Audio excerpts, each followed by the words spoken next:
सुप्रभातम बच्चों, आप सभी का संस्कृत ऑनलाइन कक्षा सप्तमी में पुनः स्वागत है। तो आइए आज हम तृतीय पाठः संधि का अभ्यास करेंगे। तो बच्चों, संधि के 3 प्रकार हैं: स्वर संधि, व्यंजन संधि और विसर्ग संधि। तो आज हम स्वर संधि करेंगे। स्वर संधि 8 प्रकार की है। स्वर संधि के 8 प्रकार हैं, जिनमें पहला है दीर्घ संधि, दूसरी गुण, तीसरी वृद्धि, चौथी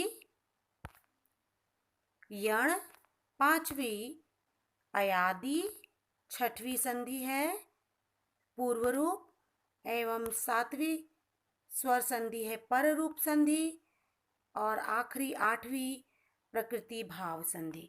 तो ये स्वर संधि के प्रकार हैं जो कि 8 हैं, जिन्हें आप स्मरण रखेंगे।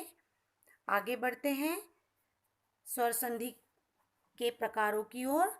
तो दीर्घ संधि की परिभाषा है: यदि पूर्व पद का अंतिम स्वर अ, आ, इ, उ, री, री हो तथा उत्तर पद का पहला अक्षर भी उसी जाति का हो, तो दोनों के स्थान पर एक दीर्घ हो जाता है। उदाहरण पर ध्यान देंगे सभी।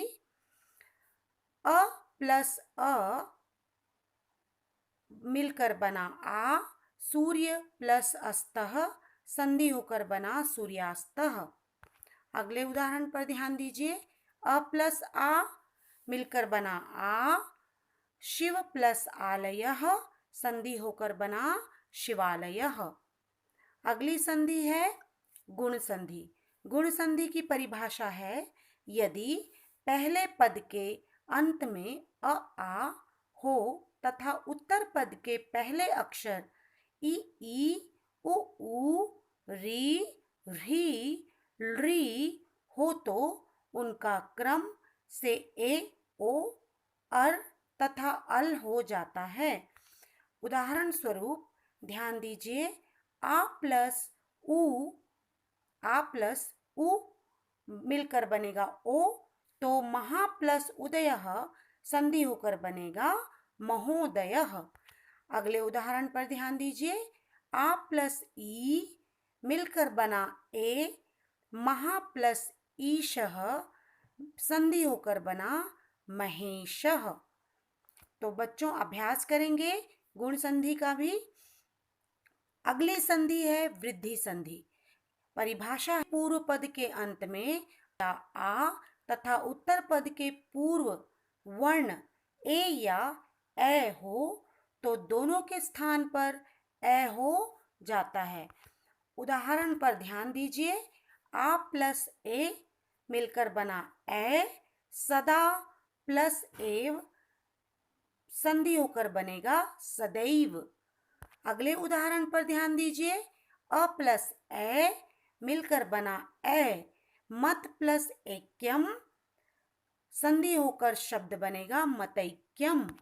तो अभ्यास करेंगे वृद्धि संधि का। वृद्धि संधि के पश्चात यण संधि।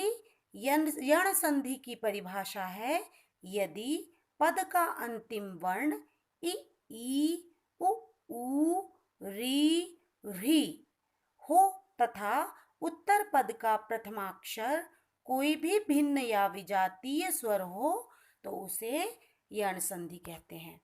उदाहरण पर ध्यान दीजिए। उ प्लस भिन्न स्वर मिलकर बना व, वधु प्लस आगच्छत संधि होकर शब्द बना वध्वागच्छत।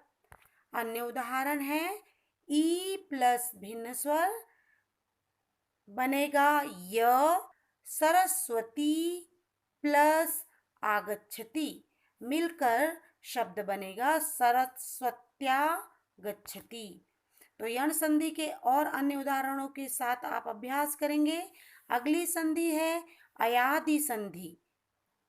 अयादि संधि की परिभाषा है: ए, ओ, औ यदि पहले हो तथा बाद में कोई भी स्वर हो तो ए को ऐ, ए को आय, ओ को अव और औ को आव हो जाता है।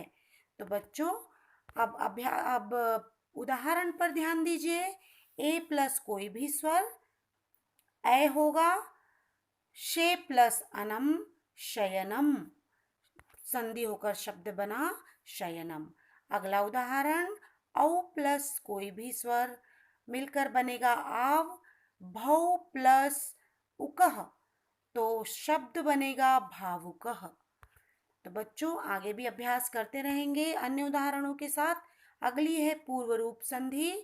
पूर्व रूप संधि की परिभाषा है, पद का अंतिम अक्षर ए या ओ हो तो हो और उसके बाद आने वाले अक्षर अ, केवल ह्रस्व, तो अयादि संधि न होकर पूर्व रूप संधि का नियम लागू होता है तथा अपूर्व पद ए या ओ में बिना परिवर्तन मिल जाएगा तथा पहचान के लिए अ के स्थान पर एस इस आकार में अवग्रह चिन्ह लगा दिया जाता है। उदाहरण स्वरूप, बालो प्लस अस्ति, बालो, बाल ओ प्लस अस्ति, बाल ओ प्लस स्ति, बाल ओ प्लस अवग्रह चिन्ह स्ति, तो पद बनेगा बालोस्ति। आप उच्चारण क्या करेंगे? बालोस्ति। वृक्षे अन्य उदाहरण, वृक्षे प्लस अपि, वृक्ष ए प्लस अ पी, वृक्ष ए प्लस पी, वृक्ष ए प्लस पी, संधि होकर शब्द बनेगा वृक्षेपी, वृक्षेपी आप इसका उच्चारण करेंगे। तो बच्चों पूर्व रूप संधि का भी आप अभ्यास करेंगे अन्य उदाहरणों के साथ। अब है पररूप संधि। पहले पद के अंत में उपसर्ग है तथा बाद में ए ओ से शुरू होने वाली धातु हो तो दोनों के स्थान पर क्रम से ए ओ ही हो जाता है। उदाहरण के रूप में आप ध्यान देंगे, प्र प्लस एष्यति, प्र अ प्लस ए श यति, तो ए शब्द बनेगा प्रेषयति। अन्य उदाहरण देखिए, अव प्लस ओषति, अव अ प्लस ओ, शति, ओ अ ओ मिलकर बना ओ, तो शब्द होगा अवोशति, शब्द होगा अवोशति। तो इसका भी आप अभ्यास करेंगे। फिर आपकी आखिरी में आती है प्रकृति भाव या प्रगृह्य संज्ञा या संधि। संधि के नियम लागू होने पर भी जब संधि न करके उसे प्राकृतिक रूप में रखने का नियम हो तो उसे प्रकृति भाव कहते हैं। प्रकृति भाव अर्थात प्राकृतिक रूप से जो शब्द है उसी प्रकार प्रयोग में लाया जाएगा। ई प्लस इंद्रः, इंद्रः शब्द क्या होगा? इंद्रः। अगला उदाहरण देखिए, उ प्लस उमेशः, तो शब्द बनेगा उमेशः। तो बच्चों ये स्वर संधि के सारे आपने अभ्यास किए। 8 प्रकार की स्वर संधियां हैं जिनका आपने उदाहरण सहित परिभाषा सहित अभ्यास किया। इनका आप अभ्यास निरंतर करते रहेंगे। अगली कक्षा में आपसे फिर मिलेंगे। तब तक के लिए आप सभी का बहुत बहुत धन्यवाद। स्वस्थ रहिए, मस्त रहिए।